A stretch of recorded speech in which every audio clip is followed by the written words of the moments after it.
அனைவருக்கும் வணக்கம். புனித அன்னாள் தேவ பராமரிப்பு சபையில் அருவங்காடு யூனிட்டில் செயல்படும் உடன் உழைப்பாளர்களாகிய திரு இருதயநாதன், சகாயமேரி ஜெயந்தி ஆகிய நாங்கள் இச்சபையின் நிறுவனர்களாகிய கார்லோ ஜூலியாவின் வாழ்க்கை வரலாற்றிலிருந்து அவர்களின் ஆன்மீக வாழ்வில் எப்படி வாழ்ந்தார்கள் என்றும் இதன் வழியாக நாங்கள் கற்றுக்கொண்ட எடுத்துக்காட்டான வாழ்வை எடுத்துரைக்க வந்துள்ளோம். இவர்களின் ஆன்மீக வாழ்வின் ஆதாரமாக இருந்தது இறைவார்த்தை.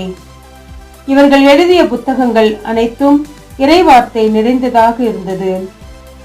ஜூலியா அடிக்கடி சொல்லும் வார்த்தை God is my good daddy என்று சொல்வார்கள். இதனை மதர் என்ரிகேட்டா கூட அடிக்கடி சொல்வார்களாம். இதன் வழியாக நாங்களும் இறைவார்த்தையை படிக்கவும், தேடவும், தியானிக்கவும், அதன்படி வாழவும் கற்றுக்கொண்டோம். இவர்களின் ஆன்மீக வாழ்வின் மையமாக இருந்தது மூவர் இறைவன்.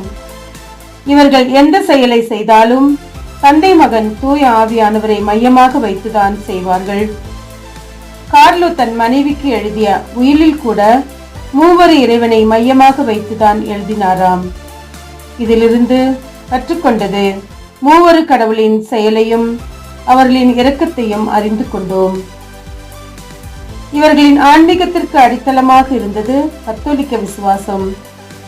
இவர்களின் இரு குடும்பங்களும் கத்தோலிக்க விசுவாசம் நிறைந்ததாக இருந்தது.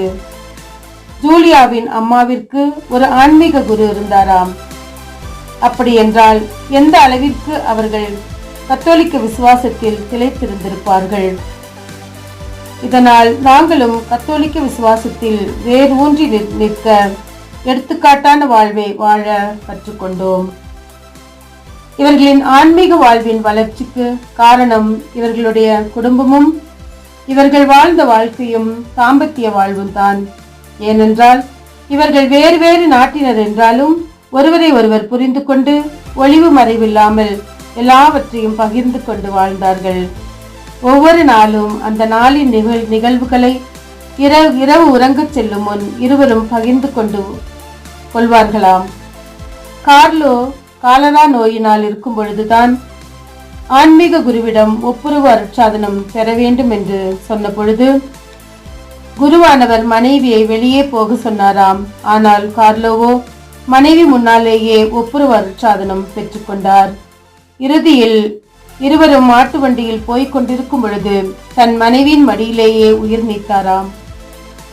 நாங்களும் இவர்களைப் போல எங்கள் இல்லற வாழ்வில் ஒருவருக்கொருவர் பிரமாணிக்கத்தோடும் உண்மையோடும் விட்டு கொடுத்தும் வாழ கற்றுக்கொண்டோம். இவர்களின் ஆன்மீக வாழ்விற்கு இதயமாக இருந்தது பணி வாழ்வு. கார்லோ ஒரு மேயராய் இருந்தாலும் இருவரும் அரண்மனை வாழ்வு வாழ்ந்தாலும் மக்களுக்காகவும் தனது பணம், செல்வம், சொத்து எல்லாவற்றையும் விற்று ஏழை குழந்தைகளை தன் குழந்தையாக ஏற்றுக்கொண்டு தங்கள் அரண்மனையில் கிண்டர் கார்டன் பள்ளி தொடங்கினார்கள். இதனால் நாங்கள் கற்றுக்கொண்டது பிறர் அன்போடு வாழவும் ஏழை எளிய மக்களுக்கு உதவியை செய்யவும் கற்றுக்கொண்டோம். இவர்கள் ஆன்மீகத்திற்கு வழிகாட்டியாக இருந்தது காவல் தூதர்கள் மீது இவர்கள் வைத்த நம்பிக்கை. இவர்கள் அடிக்கடி காவல் தூதர்களிடம் ஜெபிப்பார்களாம்.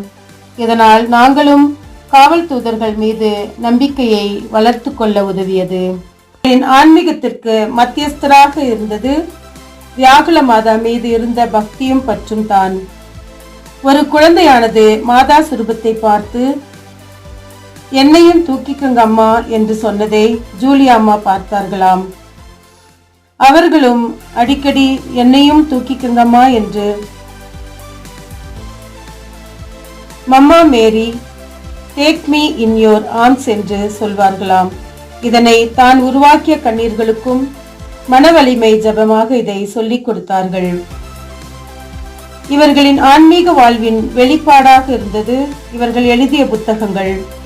கார்லோ கல்வாரியின் இயேசுவின் பாடுகளை தான் நேரில் பார்த்தது போல அனுபவித்து வர்ணித்து எழுதினாராம்.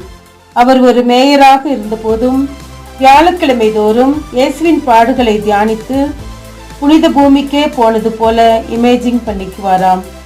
ஜூலியாவும் சிலுவை பாதையில் ஒவ்வொரு ஸ்தலத்தையும் வர்ணித்து தியானித்து எழுதினாராம். இவர்களின் ஆன்மீக வாழ்வின் கனிகளாக இருந்தது இவர்கள் நிறுவிய சபைகள்தான். இவர்கள் ஆன்மீக வாழ்வின் பிரதிபலிப்பாக இருப்பது புனித அன்னாள் தேவ பராமரிப்பு சபை கன்னியர்கள்.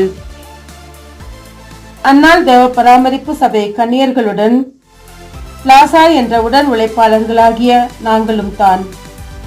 இந்த புனித சபைக்கு மூத்த மகளாகிய எங்கள் மகளை அருட்சகோதரியாக சிஸ்டர் பிரமிளாவை கன்னியாஸ்திரியாக அர்ப்பணிக்கவும் கடவுள் எங்களுக்கு ஒரு வாய்ப்பு கொடுத்தமைக்காக நன்றி செலுத்துகிறோம். இப்புனித சபையையும் புனித அன்னாள் தேவ பராமரிப்பு சபை கன்னியராகிய தலைமை சகோதரிகள் ஒவ்வொருவருக்கும் இந்த வாய்ப்பு கொடுத்தமைக்காக அனைவருக்கும் எங்கள் இருவருடைய நன்றியை சமர்ப்பிக்கிறோம். நன்றி, வணக்கம்.